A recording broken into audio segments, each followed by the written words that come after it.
people struggle with patience because mainly most people are insecure. They worry about what other people think about them. So they're rat racing quick to get the paper so they can buy something to impress people they don't even like. And I'm trying to change that narrative. Melbourne, what's good? Thanks for coming out, Gary. Thanks for having me. Your parents have both had a massive influence on your life. Can you speak about both of them, how they've kind of shaped you and stuff? My parents are very different, but obviously have a lot of similarities. I think my mom just deeply overloved me, you know, in a way that's just profound to me in hindsight. I just thought I could do anything. I thought I was capable of anything. I was, purely loved. But she did a great job. She held me accountable. I was a terrible student. I got punished and grounded. So she loved me, but she didn't love me in a way that made me think that there weren't consequences.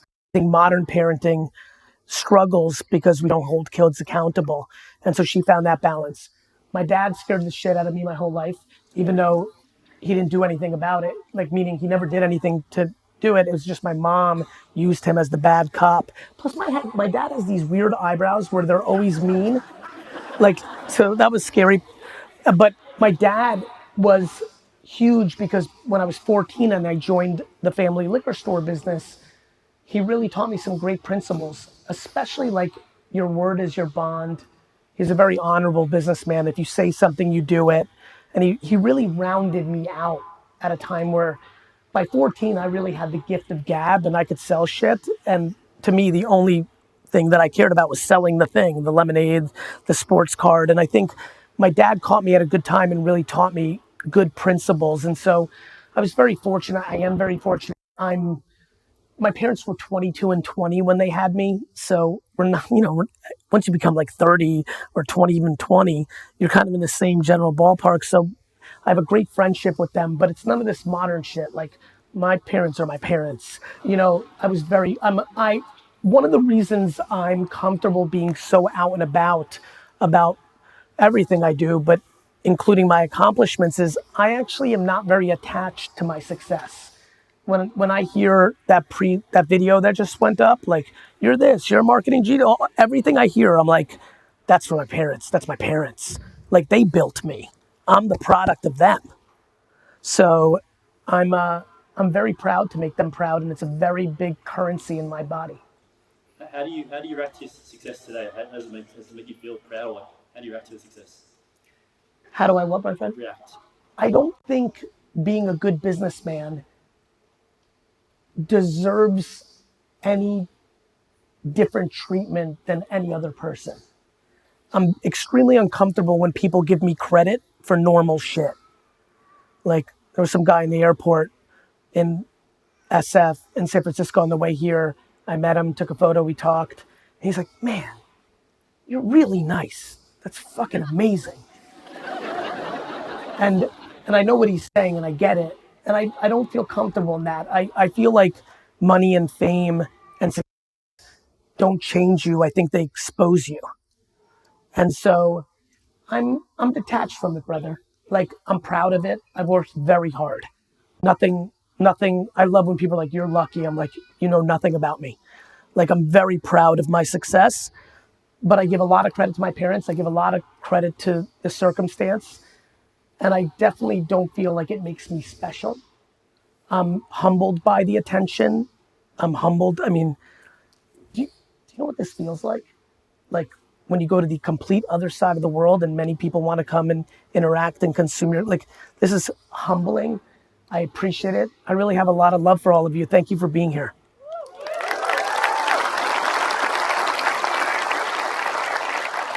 But to answer your question in a different way, and then we'll move on, I'm gonna die one day. Maybe I'll get some good action for 24 hours on whatever the way we communicate digitally those days, and then everyone's gonna move on with their life.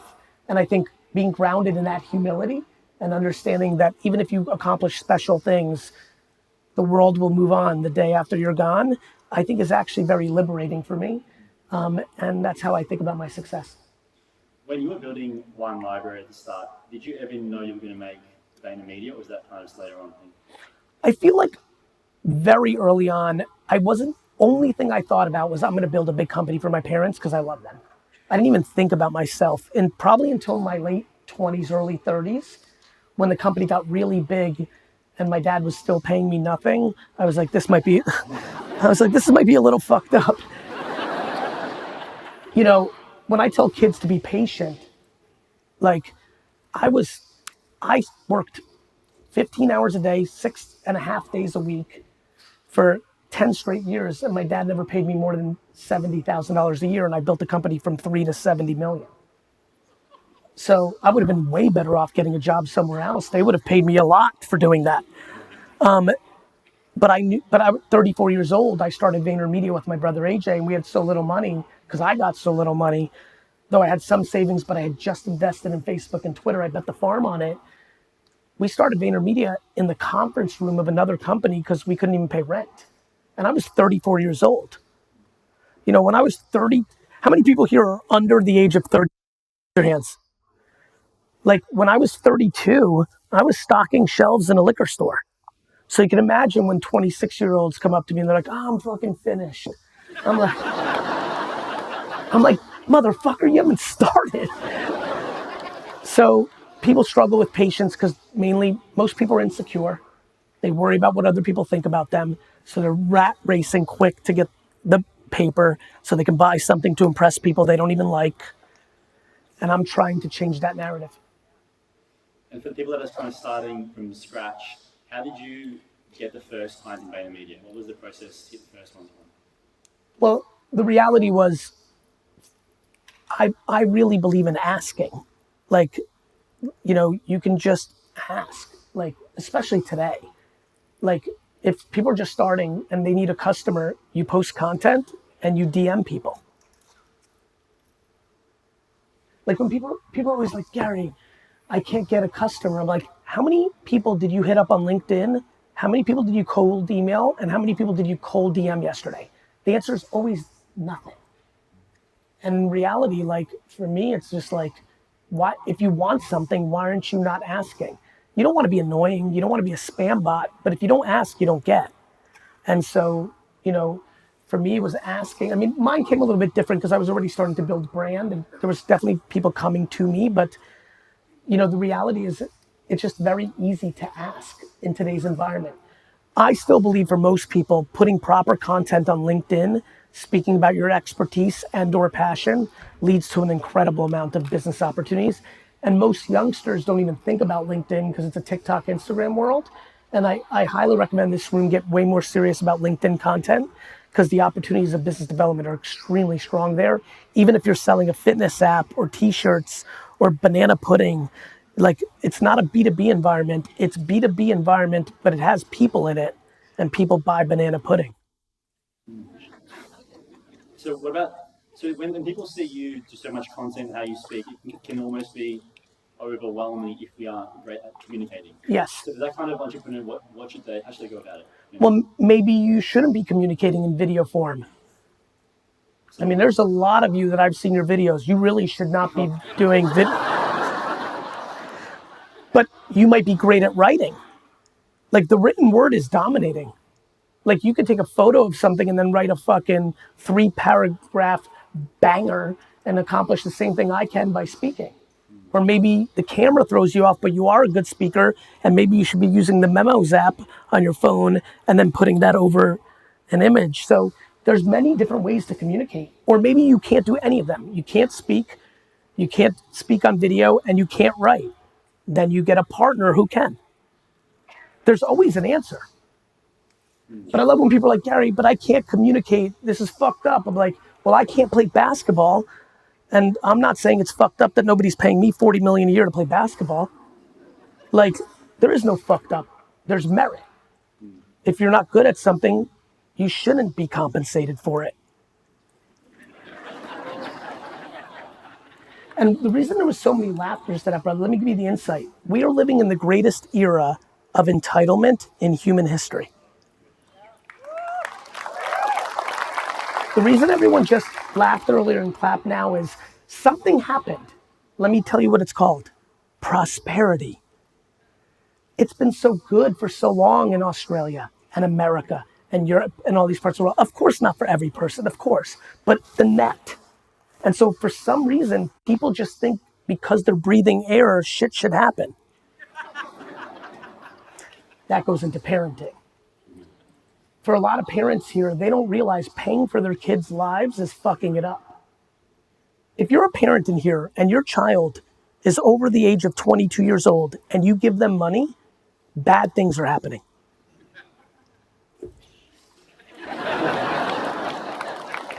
When it comes to building a bigger business, so many people have almost a money mindset saying they're not deserving of a certain amount of money. For you, has money mindset been an issue at all, or has it just been like a byproduct of your Byproduct.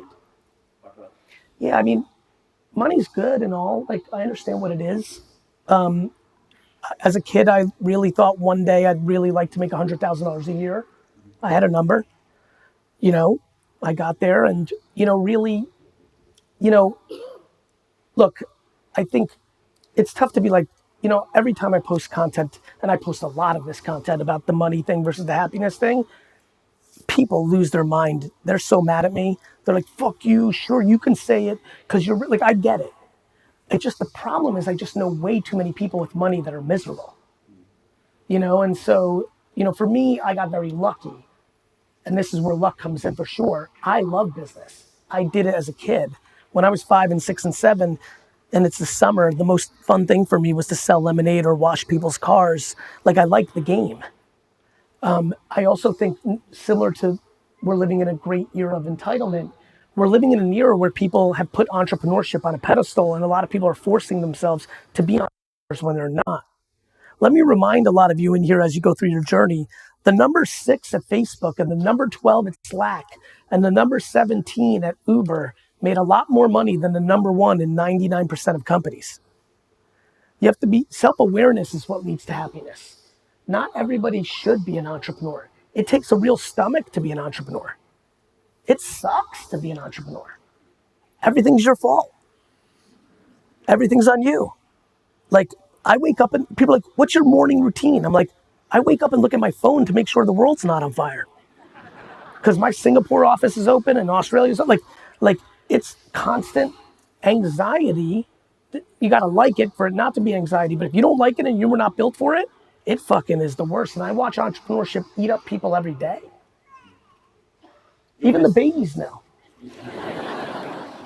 Your message has kind of changed a lot since like the Joe Rogan podcast days to more recent podcast interviews. What do you think has been the biggest switch in you personally over the last 6-7 years?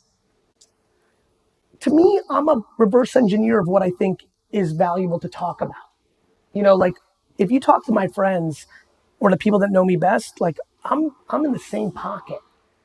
In 2009, when the economy was melted in 2008 and the internet was starting to hit this scale, it was important for me to talk about the opportunities after work.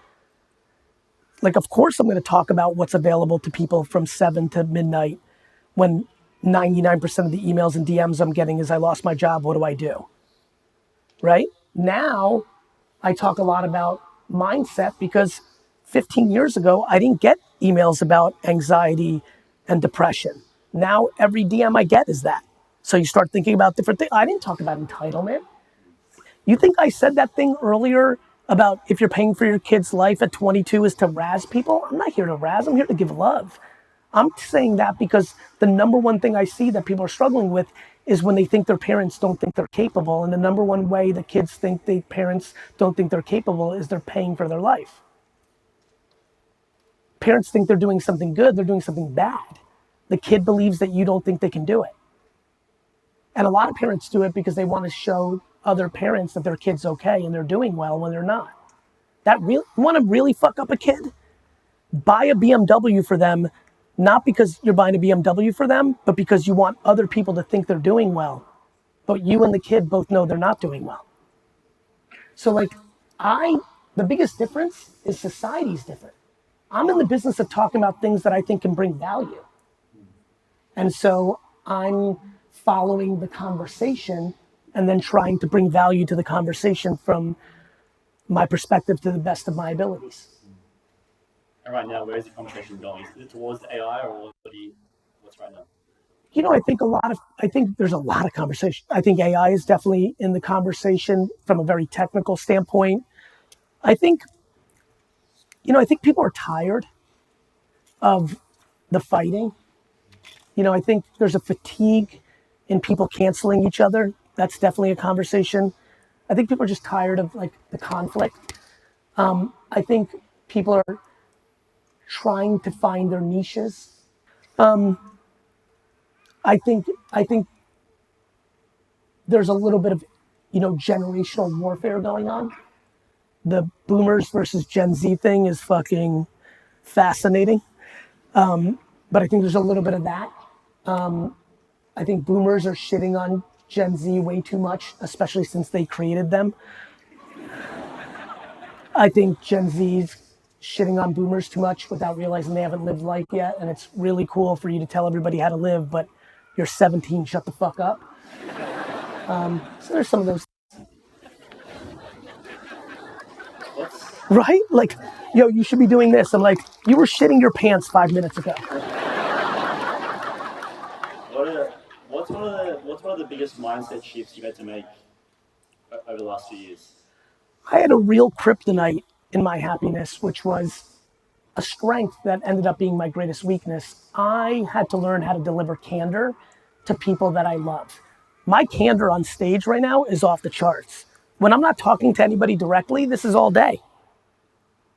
The second you are even shifting from acquaintance to friend, my ability to tell you things that I don't like started to disappear. If I love you, I had nothing to say. I was just gonna make it good for you. And so I really struggled with that. And it really led to a lot of resentment. When you can't articulate things to people, you start to resent. And that really caused me a lot of, all my pain in my personal life and my professional life. The single reason I wrote 12 and a half was to talk about my inability to be candorous and to talk about this concept of kind candor, which has really worked for me and is working for a lot of people that are reading the book and understand the concept, which is you can deliver critical feedback or even something potentially that sounds negative. It was something I had to go through. How did you start to improve that skill set? Was it active or how did you go about it? The same way people go about getting into shape. You go to the gym begrudgingly the first time and you feel like shit and you can't do shit and it sucks and it's the worst. And then you just go back the next day and it's a little bit better. And then a year later, you're in the game. I started making myself uncomfortable. Once I realized it, because it was subconscious for so long, once it became conscious to me, I started to practice further. I just knew that I wasn't going to be able to live a life where I had now become aware that I was bad at something and I was going to sweep it under the rug. That would go against every way my chemicals work. And so I just started practicing. What's the current state of personal branding in today's world, do you think? Some people say it's too saturated for their marketplace. How do they kind of stand out? That's their mentality. Well, it's definitely not too saturated. Every day people are popping off. The reason people say it's too saturated is they're not good enough. I love when people are like, yo, here's my favorite DM. Yo, GaryVee, I'm fucking shadow banned. It's not oversaturated, it's competitive. Because now more people know the game exists. You stand out by bringing value.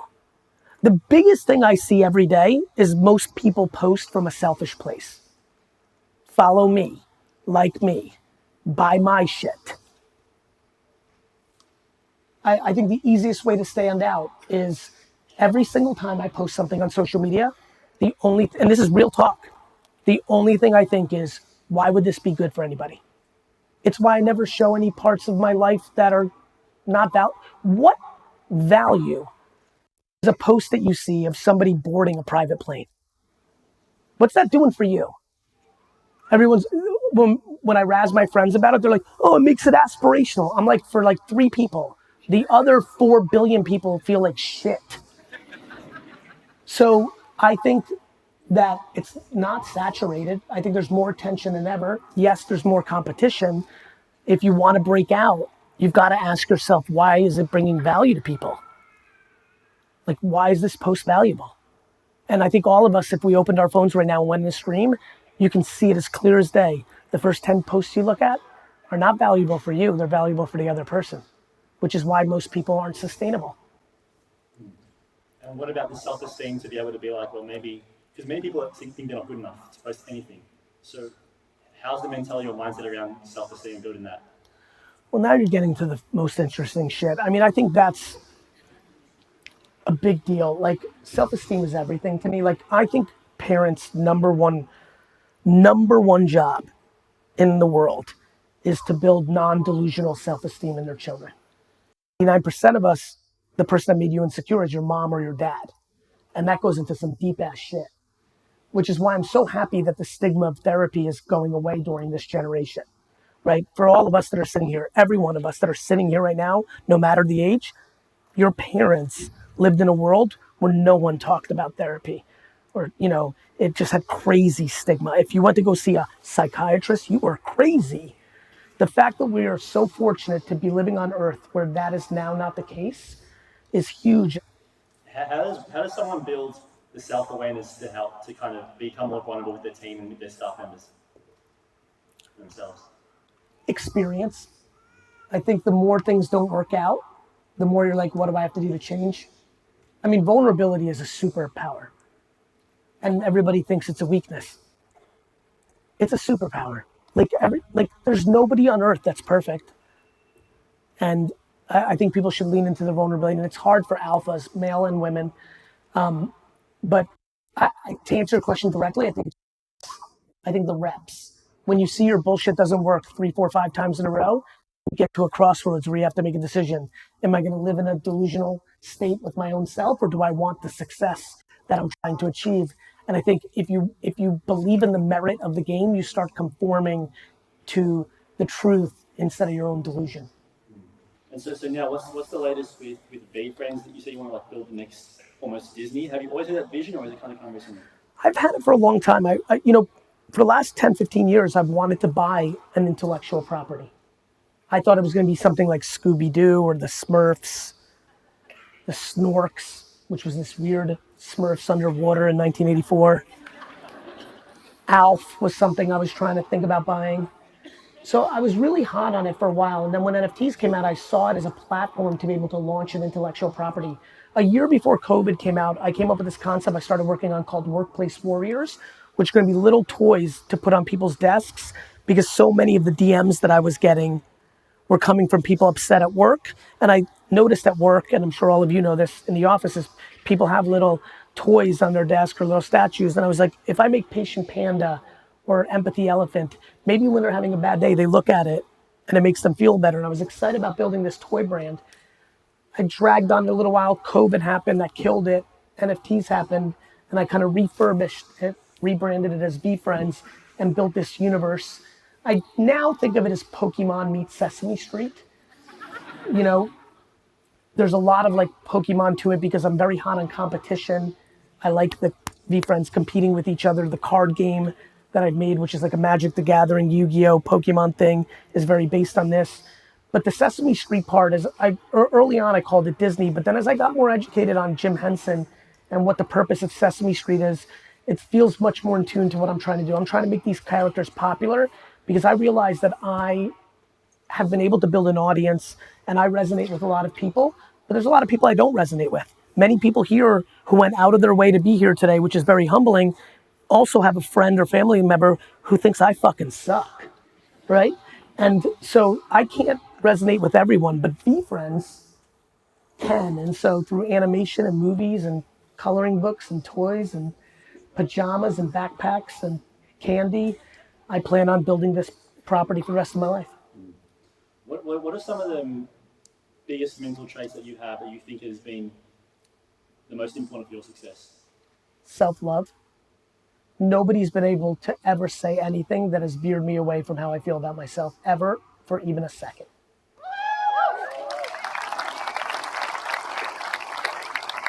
Now, that doesn't, I think I make mistakes every day. I think I have bad days. I think I have bad weeks. I think I have bad traits. But I've never felt that I suck. And nobody's been able to ever convince me that I'm bad. And so that's been huge.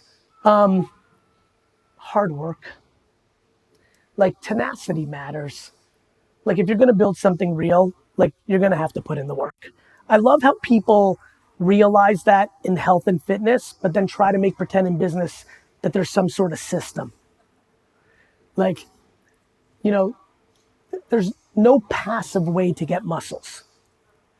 I mean, I guess you could get fucking like ab implants, but like, and yet people keep thinking there's a shortcut. My favorite, bro, is all these fitness people that start businesses who all their fitness content is there's no shortcut for putting in the work in the gym and eating right, and you've got to eat properly and your protein ratio and you got to eat clean, and they go all the way there, but then right away they're looking for a shortcut in business.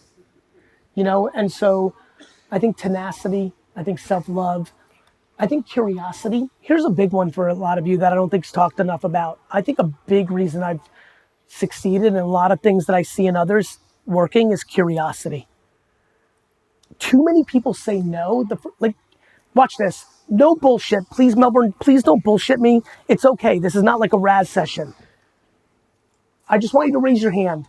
If the first time you heard about AI, no way, that's bad. Raise your hands. Raise it. High. Higher. That I think about a lot. The actual point is there's almost, in my opinion, one of the great missteps of opportunity is being in the business of no. If all those people would attack the information of something new with at least maybe, I think that would be very fruitful for them in life. To me, no's and yeses should actually be met with maybe much more often, right? So like the same people that just raised their hand that said no to AI 20 years ago said no to cellular phones. You know, people said no to email. People said no to cell phones. How many people here had a BlackBerry? Raise your hands. Do you remember when the iPhone came out, how you were like, fuck that shit, I need my buttons? How many people here have a BlackBerry with buttons right now that they actively use? You know how many people here said they were never gonna be on social media? You know how many people in here said they were never gonna be on TikTok? I've always been in the business of maybe. I've learned a lot, including the 99% of things that end up being no. I learned by just going and exploring it, which helped me understand the yeses. I want to circle back to self-love for a second. So you said no one else can really impact the way that you see yourself. Yes. The people in the room that don't have that kind of self-esteem yet, how do you respond emotionally to a bad comment or a hater? How do they respond mentally? I mean, the way I respond and the way that I would ask you to debate is I respond to those comments with empathy. Could you imagine being a human being that goes around the internet looking at people's videos and pictures and deciding to spend time to make them feel bad? I feel bad for them, brother. Because they're in pain. They're in a bad place. If you are in the business of tearing other people down, you are deeply unhappy inside. So, you know, the next time somebody comes on your page and says, you're stupid, you're ugly, you suck shit, don't feel bad for you, feel bad for them. Like, I've never spent a second trying to tear other people down, let alone going around the internet to find something to tear somebody down about. Like, you know, and I understand that if you don't have self-confidence, it's gonna trigger you. I think the more interesting question I've been debating for a decade is how do you build self-confidence? I think one of the fastest ways is to cut out people that are tearing down your confidence around you. I think the conversation that needs to be had, are you going to limit your time with family members who make you feel bad? Like, you know, I'm not telling people to stop talking to their mom, but if your mom is making you feel like shit and is constantly complaining and everything is bad, maybe you don't need to speak to her 3 times a day. We have to take on accountability and protect ourselves and decide what we're consuming. In life, you find what you're looking for. If you want to find good shit, you can literally open your phone right now and find unlimited good shit. People are like, the algorithm. I open my algorithm and it's like, man saves boy from the pond. Mom loves son. Happy is good. That's my algorithm. Like, your algorithm is exposing you, not trying to trick you. China's not trying to get you. You're paying attention to dumb shit.